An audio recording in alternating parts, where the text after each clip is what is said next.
Hello guys, Gameplay Guys here, bringing you another series called Forfeit Premier League Predictions. In this series I'm going to be looking at every 10 fixtures of each game week, and I'm going to be predicting the results of each and every game. And basically how this series is going to work is, for how many I get right, I'm going to have to hit a certain boundary, and if I don't I have to do a forfeit. This week, as we're starting off, I'm going to say I need 6 or above to not do the forfeit. So if I get 6 results correct, then I don't have to do the forfeit, but any less I'll have to do the forfeit.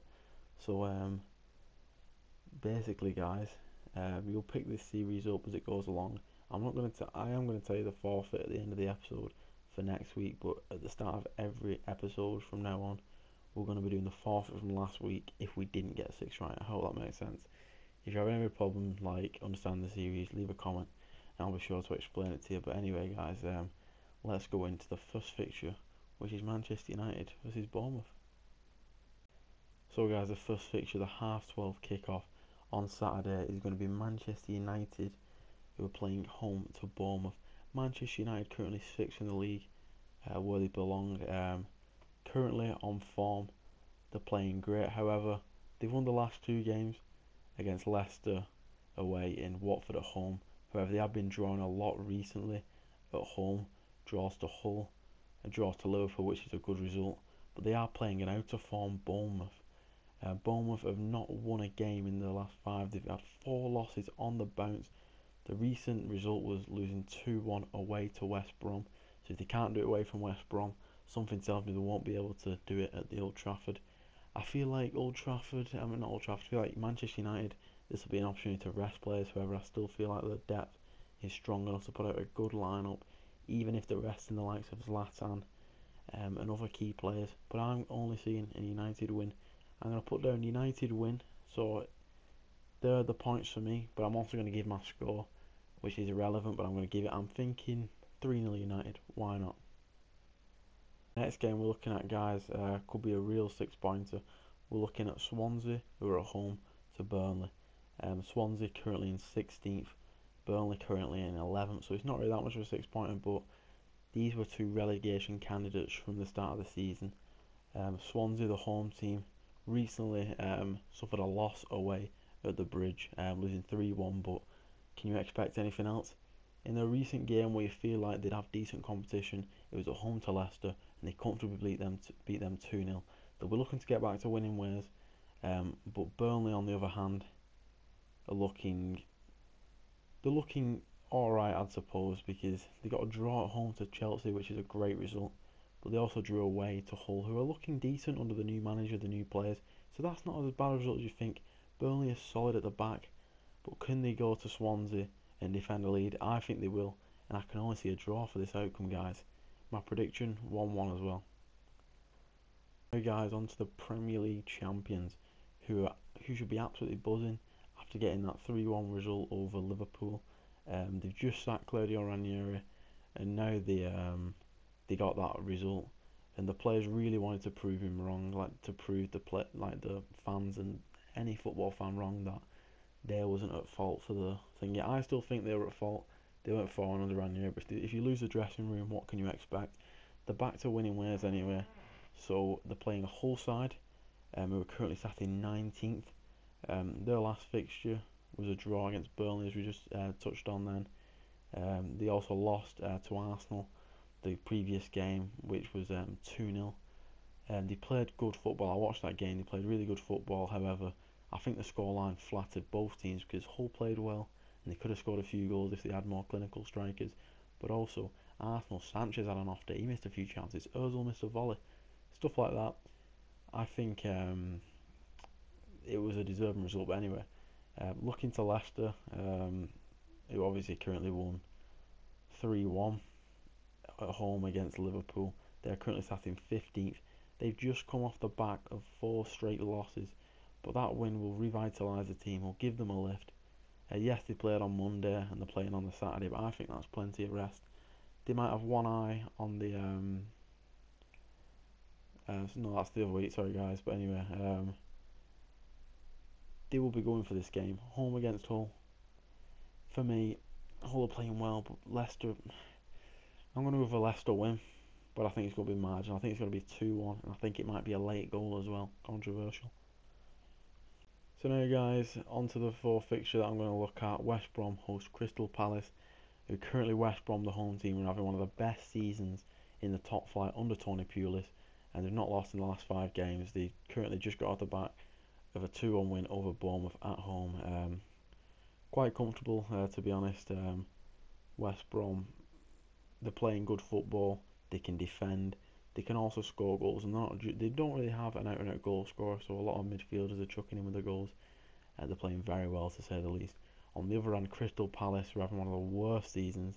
They've had to bring in Big Sam, and they've currently lost 3 in the last 4 games, including a 4-0 defeat at home to Sunderland, which is absolutely humiliating. Sunderland are bottom of the league and they still lose 4-0. They also went and lost 1-0 to Stoke away, lost against Everton at home. But however, they've been winning against Bournemouth 2-0. In the last game, they got a massive 3 points over Middlesbrough at home. Van Aanholt with a goal. Big Sam's coming, and yes, the loss over Sunderland was very, very bad, but he will be picking up. This is his time in the season where he picks up points where you're thinking, what, how's he done that? You don't expect him to do it, but he does it. So for me, away at West Brom, I can see Palace getting a point. I think everyone's money will be on West Brom, but I can really see Palace getting the point. I'm going to go for a 0-0. It's irrelevant the score, but I'm saying a draw, 0-0. Now on to Watford, who are hosting Southampton. This fixture, Watford currently sat in 12th. They've just drew 1-1 with West Ham at home. They got an early penalty with Troy Deeney smashed into the back of the net. However, they couldn't keep hold of the lead, conceding. West Ham were also down to 10 men. Antonio getting sent off. However, it's a decent result for both teams. West Ham were not really playing that well at the start of the season, starting picking it up a bit, currently in 9th. But Watford, they can defend reasonably well. They've got tall, strong centre halves. However, if you get at them with pace, they just capitulate. I think that's what Southampton need to do with a wing play. But however, Watford, currently sat in 12th. It's looking like a decent season for them. They'll definitely stay up, which was the aim at the start of the season. But now they're pretty much safe. It's time to push on and really challenge for maybe top 10.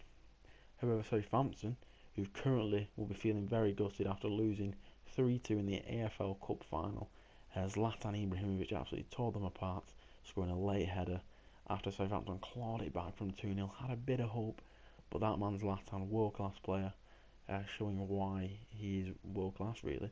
But Southampton currently sat in 13th, which is really really bad for them. 13th, they've not been playing well. They recently just beat Sunderland 4-0, which it might sound great, but Sunderland are currently 20th. You have to remember this, guys. They have conceded 48 goals in the league. They're really starting to look bad. They're like almost guaranteed relegation, Sunderland, unless a miracle happens. But anyway, they've lost 3-1 to West Ham, who currently drew to Watford. And they also lost against Swansea, another relegation candidate at Christmas. So it's not looking good for Southampton. They've not really got that out-and-out goal scorer. I know Gabardini's coming and he's scoring goals, but how long can he keep that up for? He looks like a great striker. I hope he does continue scoring the goals, but can he do it? I think he might do. And I think this is the time where Southampton bounce back, because it can either go 2 ways. They can either capitulate because they've just lost in the final, they're gutted, they really wanted that trophy, but they didn't get it. This new manager's come in, Claude Puel, I think. He's playing great stuff, getting the best out of players such as Ward-Prowse. However, they did lose players such as Fonte. Van Dijk's probably going. So they're a bit defensively weak, as Yoshida has to be playing there. They're also bringing in youth players, but when they're playing at the best, and they've got Redmond, Tadic maybe, Ward-Prowse, Gabbiadini, all them players, if they're combined, they can definitely take down Watford. and I'm saying this is the game where they bounce back, and I'm saying 2-1 Southampton. Southampton win. Next up, we've got Stoke at home to Middlesbrough. Stoke City. They are 10th, so they are in a good position. However, they're not repeating the same season as they had under Mark Hughes last season. Obviously, Mark Hughes still manager. However, they dropped off a bit, only from 1 win from the last 5 games. The recent result was a loss, which was away at Tottenham Hotspur. And obviously, the White Hart Lane, it's never an easy ground to go. However, losing 4-0 in the manner which they did, complete capitulation. Shocking, really. I expect better from them. They're not really hitting the greatest form, only winning 1-0 over Palace, losing away to West Brom. But however, they are drawing at home against teams such as Everton and United. They're definitely stronger at home, let's be honest. The Britannia is such a hard place to go, as many top teams find it. However, Middlesbrough, they're not a top team. However, they're solid defensively. So it's going to be a weird one, this. Middlesbrough, currently sat in 17th. They're only out of the drop on goal difference. They've not been playing well. This is the first season back in the top flight. They lost 1-0 away to Palace, which is a great point for Palace, but it's a horrible result for Middlesbrough. They also drew at home to Everton, losing 1-0 away at White Hart Lane. Stoke lost 4-0 away. So it's going to be Middlesbrough, who are great defensively but not that good going forward, and Stoke, who are not that great defensively and they're not playing well going forward as well. So for me, with those two factors combined, I'm going for a draw, and I'm probably going to say 1-1. I'm going to say 1-1 for that, a draw. Next up, guys, it's the marquee fixture of this week.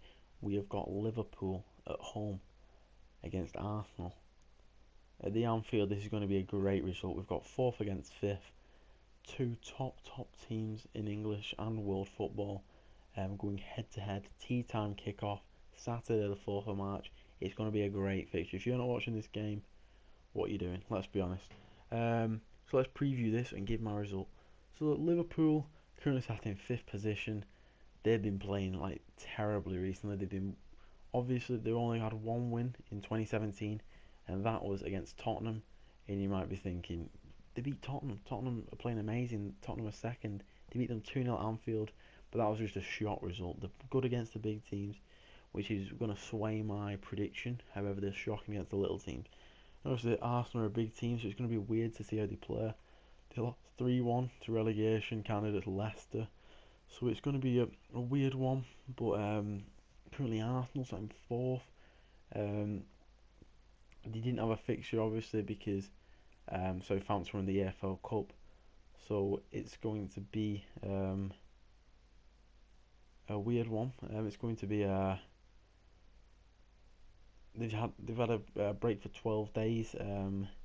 Recent Premier League result was 2-0 at home to Hull, which was the scoreline flattered Hull a bit really though, because Sanchez had an off day, like I was saying before. But anyway, obviously the record isn't great against the big teams under Arsene Wenger. Sometimes total capitulation, mentally jaded is the term often described. But for me, it's a big game, as long with a rest. I feel like if Wenger picks the right lineup, players such as Welbeck, he needs to come back. Sanchez, Perez, if Ozil has a good day, Chamberlain solidifies the midfield, Xhaka bosses it, and players such as Monreal or Gibbs, if he plays, who've not been pulling the weight. Petr Cech's not been pulling the weight. If these guys pull the weight, and if Koscielny's fit, he's got a bit of a knock. If they are fit, when the strongest team is out, who knows what could happen.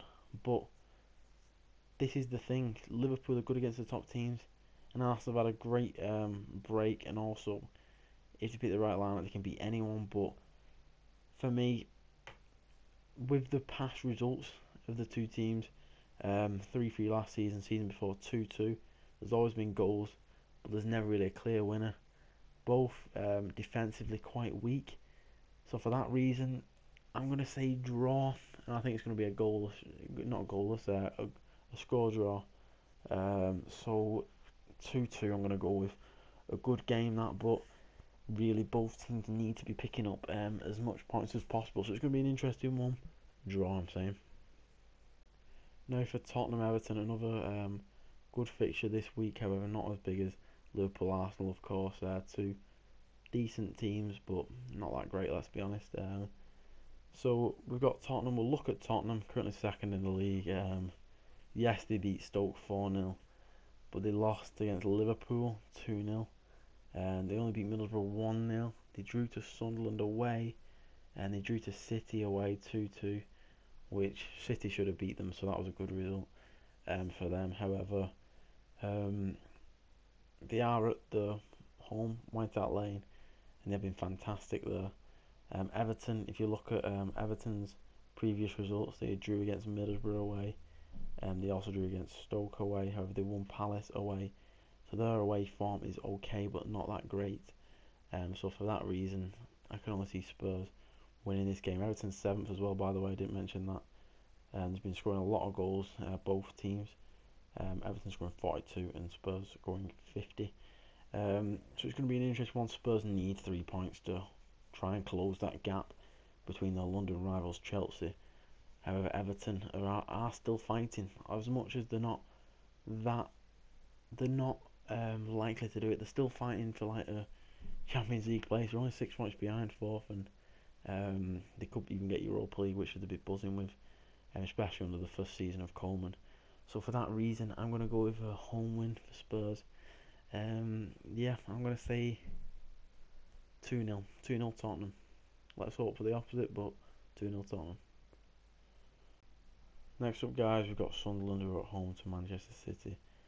Sunderland currently dead bottom of the league. They've lost 2 of the last fixtures, 4-0 away at home at Southampton and 2-0 away at Everton. Yeah, the 20th, they've only won 5 from 26 games. They've scored 24, conceded 48, only on 19 points. They're really playing atrociously. David Moyes did have his act together when he was getting wins over Bournemouth 3-0, and EHB came in. However, it started to like flatten. The ship is beginning to sink, and very slowly and very quickly it will sink. They've got 12 games to rectify this, and they are at home, but they've got a giant coming to them. Manchester City currently sat in 3rd position, got a game in hand over Tottenham. If they win or draw, if they win, they will go 2nd. If they draw, they will stay 2nd, but they will stay 3rd, but equal 2nd, only in 3rd because of goal difference. But yeah, Manchester City currently not lost in the last 4 games. Drawing against Tottenham, which they should have won, winning 4-0 against West Ham, winning 2-1 at home to Swansea, not that convincing, and beating Bournemouth away 2-0. So Manchester City is scoring plenty of goals, not conceding many. Sunderland, on the other hand, conceding many and not scoring many. So for that reason, I'm going to go with a home loss and an away win for Manchester City. Score 3-1. As a final fixture on Monday at 8 p.m, we've got a London derby between West Ham and Chelsea. West Ham, the home team in this fixture, are currently 9th. Like we talked about them before, they've not lost in 3 games, beating Southampton away 3-1, which was a great result, and drawing West Brom at home, which was kind of an okay result, and also drawing away at Watford, which was okay considering the circumstances, but they should be picking up 3 points. However, they're playing against Chelsea, who have currently not lost in the last 5 games. Their recent result, winning 3-1 over Swansea. They also drew away at Burnley, beat Arsenal 3-1, drew away at Anfield 1-1, and also won Hull 2-0. So away from home, they've proven that they can pick up points against the big teams, but against the little teams like Burnley, they do make it hard for Chelsea. And I think West Ham could make it hard, but for me, I think West Ham haven't got it in them to sit back and defend all game. They have to go and play at Chelsea's game. Obviously try and defend and sit back, however they've not got the players to do that, I don't think. So it's going to be an interesting one. If Chelsea have everyone fit and they play the full team, I can only see an away win, because Chelsea are absolutely obliterating this league with Conte, with Kante, with Hazard, with Luiz, with every single player. Alonso, Moses, Pedro, Costa, Hazard, Willian, Azpilicueta, Courtois. From the board to the manager to the players, it's looking great for Chelsea, and I don't think any football fan is liking that at the moment. So let's hope for a West Ham win. But I'm thinking my brain here. I'm only going to say a Chelsea win because let's be honest, the top of the league, the 10 points clear. It's going to be a Chelsea win. Score as well, guys. I'm going to say. Oh, I'm going to say 4-1 Chelsea. Bold, but let's be honest, it's going to happen. So those were my prediction, guys. I went for a United win over Bournemouth. I went for a Swansea and Burnley draw. I went for a Leicester win over Hull. I went for a West Brom Palace draw. I went for a Watford home loss to Southampton. I also went for a draw with Stoke Middlesbrough. I went for a draw Liverpool Arsenal. However, I hope Arsenal win. Obviously, a win for Tottenham at home to Everton. A win from City away at Sunderland, and also a win away at home for Chelsea against West Ham United. So that's my 10 fixtures that I predicted their results and all the results. Yeah, the results, and also I predicted the scores individually. So I need 6, or I'm gonna have to do a forfeit. The forfeit for next week, if I don't get 6 or more right, is that I'm gonna have to pick a random number. I'm gonna do that using Siri. They're gonna pick a random number for me between 1 and 11, and depending on what number it is, if it's 1, I'm gonna have to discard 1k, sorry. And if it's 11, I'll discard 11k. So you get the drift, like 2k, 2k, 3k, etc. So that's it gonna be for this week. Let me know your prediction, guys, and whether you agree or disagree with mine. But that's my predictions. Are going to be coming weekly with every game week. Subscribe to Gameplay and Guidance. Like the video, share with your friends, check me on Twitter, links down below. And thanks for watching, guys, and I'm out. Peace.